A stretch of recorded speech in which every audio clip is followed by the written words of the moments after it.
Hello everyone, कैसे हैं आप लोग। आशा करती हूँ अच्छे होंगे और स्वस्थ होंगे और अपनी पढ़ाई बरकरार रख रहे होंगे, यानी कि आप लोग पढ़ रहे होंगे। इस गर्मी के माहौल में भी, तड़पती एकदम गर्मी है, इसके बाद भी आप लोग जो है अपना संयम बरकरार रख के तैयारी में लगे हुए होंगे अपने पूरे जोश और होश के साथ। तो दोस्तों, जैसा कि हम लोग इस वीडियो में आपके 6ठी शताब्दी ईसा पूर्व तक के जितने भी क्वेश्चन है प्रीवियस ईयर के, वो करने वाले हैं, डिस्कस करेंगे। तो स्वागत है आप लोगों का इस वीडियो में। और इतना ही कहना चाहूँगी कि आप लोगों से कि अगर चैनल पर नए हैं तो सब्सक्राइब ज़रूर कर दीजिएगा और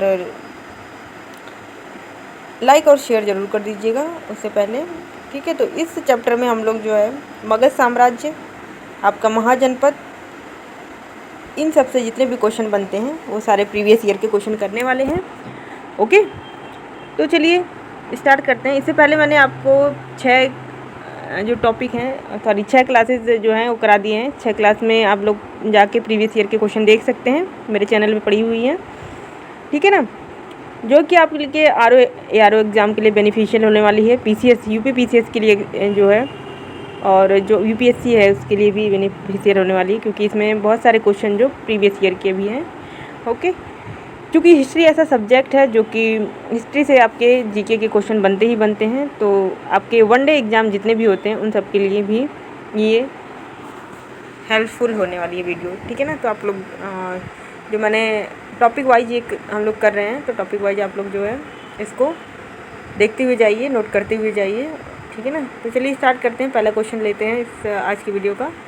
पहला क्वेश्चन है, आरंभिक आर्य जो अनिवार्यतः पशुचारी थे ने ऐसी राजनीतिक संरचना विकसित नहीं की जिसे प्राचीन अथवा आधुनिक अर्थ में राजस्व के रूप में मापा जा सके। और कथन सेकंड कह रहा है कि राजतंत्र वैसा ही था जैसा कि जनजाति मुखिया तंत्र। जनजाति मुखिया के लिए राजन शब्द का प्रयोग होता था। तो मुख्यतः सेनापति, एक सेनापति होता था और जो अपने लोगों पर शासन करता था। तो इसका जो कथन दोनों ही हैं जो सही है, सही स्पष्टीकरण है, तो दोनों ही सही हो जाएगा। Option A is right answer. Next है क्वेश्चन, प्राचीन भारतीय महाजनपदों के बारे में कथनों में से कौन सा सही है। तो इसका दोस्तों महाजनपद जो थे अल्पतंत्री थे, जहाँ शक्ति का प्रयोग लोगों के एक समूह द्वारा किया जाता था। तो ये नहीं होता है सही, इसमें सही कथन बताना है। तो इसमें बौद्ध तथा जैन ग्रंथों में 16 महाजनपदों को सूचीबद्ध किया गया है। ऑप्शन डी इज राइट हो जाएगा।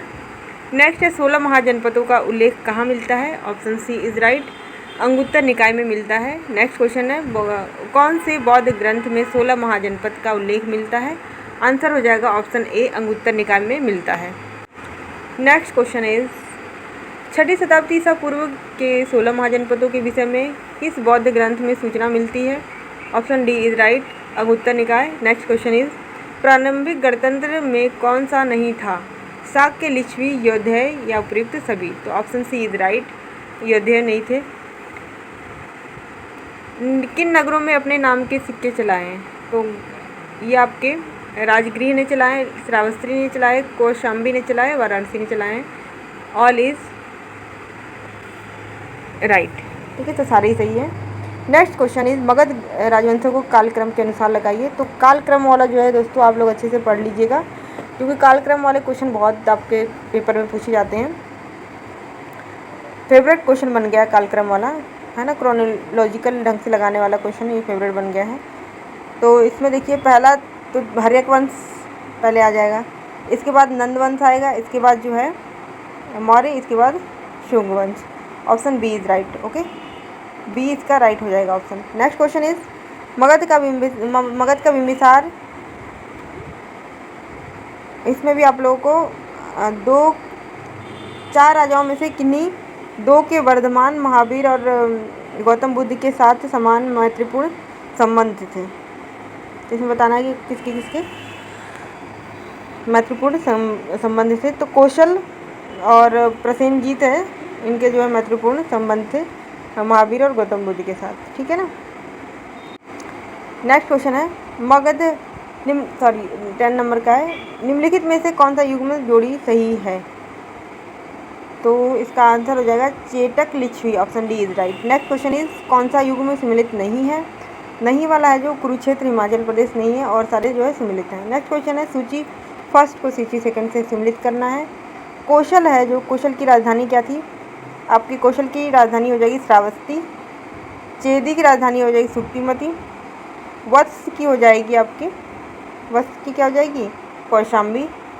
और मत्स्य की Viratnagar. Option D is right. Next question is Buddha के समकालीन राजाओं के को उनके राज्यों में सम्मिलित कीजिए।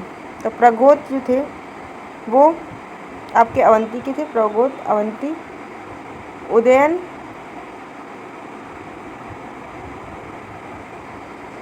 उदयन तो जो है आपका वत्स हो जाएगा, ठीक है। और प्रसेनजीत, प्रसेनजीत कौशल, अजातशत्रु मगध। तो इसका आंसर हो जाएगा ऑप्शन सी। नेक्स्ट है प्राचीन नगर के अवशेष कुम्भलहार स्थल से प्राप्त हुए हैं। तो पाटलिपुत्र से प्राप्त हुए हैं। Option B is right. Next question is सूची फर्स्ट को सेकंड से सम्मिलित करिए। अस्मक, अस्मक जो है दोस्तों वो है पोतन, अस्मक है पोतन। और अवंती है, अवंती का होगा महिष्मती, अवंती महिष्मती।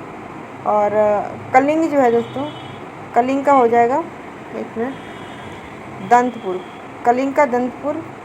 और सौवीर का हो जाएगा रोरुक। तो इसका option C is right. Next है किस राजा ने पाटलिपुत्र नगर को बसाया। तो ये आपको बसाया था उदयन ने। Option D is right.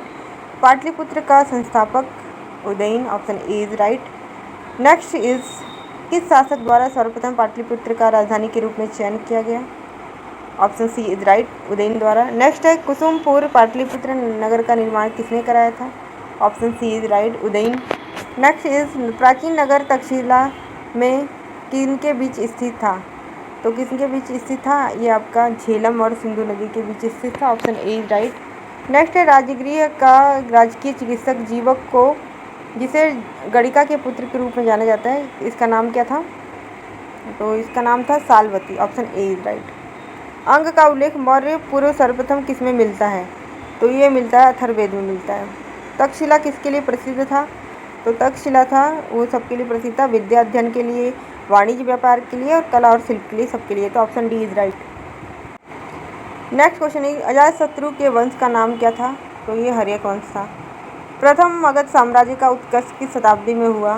ये आपका ईसा पूर्व 6वीं शताब्दी में हुआ। नेक्स्ट है कौन शेष अन्य के बाद तक जीवित रहा। तो ये आपका अजातशत्रु है जो अन्य के बाद जो है जीवित रहा।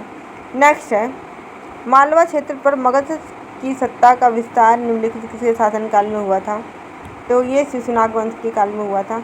Option D is right. Next question is किसने सर्वप्रथम पाटलिपुत्र को अंतःशक्ति को पहचाना जो कालांतर में मगध की राजधानी के रूप में विकसित हुआ। तो option B is right, Udayan हो जाएगा इसका, सॉरी उदयन नहीं, अजातशत्रु, ठीक है ना। नेक्स्ट क्वेश्चन इज मगध की प्रथम राजधानी राजगृह गृहवज थी। Option C is right. Magadh के किस प्रारंभिक शासक के राज्यारोहण के लिए अपने पिता की हत्या की। तो ये की थी आपके अजातशत्रु ने। Option B is right. Magadh का कौन सा सम्राट अप्रो परशुराम के नाम से जाना जाता है। Option D is right, Mahapadmananda. Next question is Ajatashatru ने पूर्वी भारत पर मगध का आधिपत्य स्थापित करने के लिए किस गणराज्य के साथ 16 वर्षों तक युद्ध किया। तो ये वैशाली के लक्ष्मी के साथ इन्होंने युद्ध किया था 16 वर्ष तक। सी इज राइट। नंद राज्य का संस्थापक महापद्मनंद। अजातशत्रु के उत्तराधिकारी दर्शक का उल्लेख किस ग्रंथ में मिलता है। परिशिष्ट पर्वन से मिलता है। Option B is right. Next question is कौन सा स्थान योद्धयोग की टकसाल का केंद्र था। तो रोहतक था। Option B is right. Next is निम्नलिखित में से कौन सा एक मगध साम्राज्य की राजधानी नहीं रहा है। तो option D is right, Kaushambi.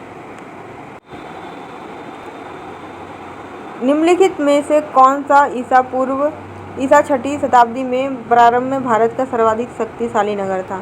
Kashi था। Option C is right. 6वीं शताब्दी ईसा पूर्व सुक्तिमती की राजधानी थी Chedi. Option C is right. Next है प्राचीनतम भारतीय सिक्के किसके पहले नहीं थे। तो ये आपके 5वीं शताब्दी के पूर्व नहीं थे। किस आधुनिक अंचल से प्राचीन पंचाल की पहचान की जाती है। रुहेलखंड से की जाती है। Option D is right. Chedi जनपद की राजधानी क्या थी। चेदी की जो है दोस्तों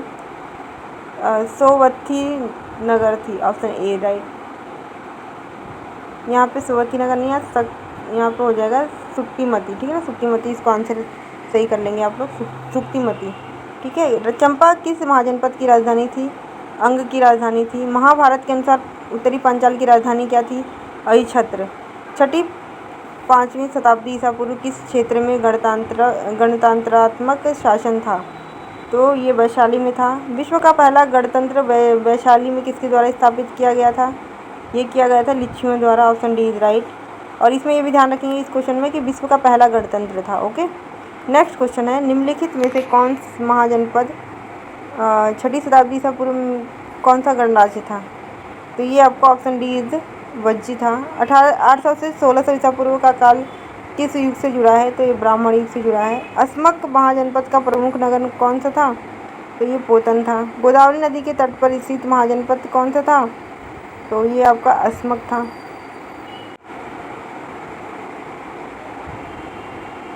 नेक्स्ट क्वेश्चन है, उज्जैन का प्राचीन नाम क्या था? तो उज्जैन का प्राचीन नाम अवंतिका था। महास्मती नगर किस महाजनपद में स्थित है?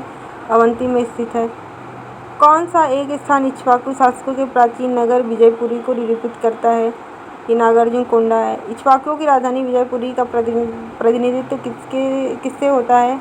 नागार्जुन कोंडा से, ऑप्शन बी इज राइट। प्राचीन भारत में अच्छे घोड़ों के लिए कौन सा स्थान प्रसिद्ध था? कंबोज प्रसिद्ध, ऑप्शन सी इज राइट। प्राचीन कलावती का समीकरण किसके साथ किया गया है? ये 4 श्रद्धा के साथ किया गया है। काशी महाजनपद किसके लिए प्रसिद्ध है? तो ये आपका सूती और रेशमी वस्त्र के लिए प्रसिद्ध है। नेक्स्ट क्वेश्चन है,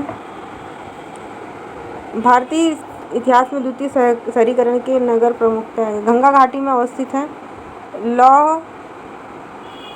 उच्च लौह तकनीकी और कृषि के अधिशेष को सुनिश्चित करती है। शहरीकरण की इस प्रक्रिया के लिए नैमित्तिक है। तो ये आपका दोनों ही सत्य है। ये पहला कथन है, ये भारतीय इतिहास के द्वितीय शहरीकरण के नगर प्रमुखता गंगा घाटी में से स्थित है, तो सही है ये। उच्च लौह तकनीक जो कि कृषि अधिशेष को सुनिश्चित करते हैं, ये भी सही है। शहरीकरण की इस प्रक्रिया के लिए कौन सा सही है? तो दोनों ही सही है।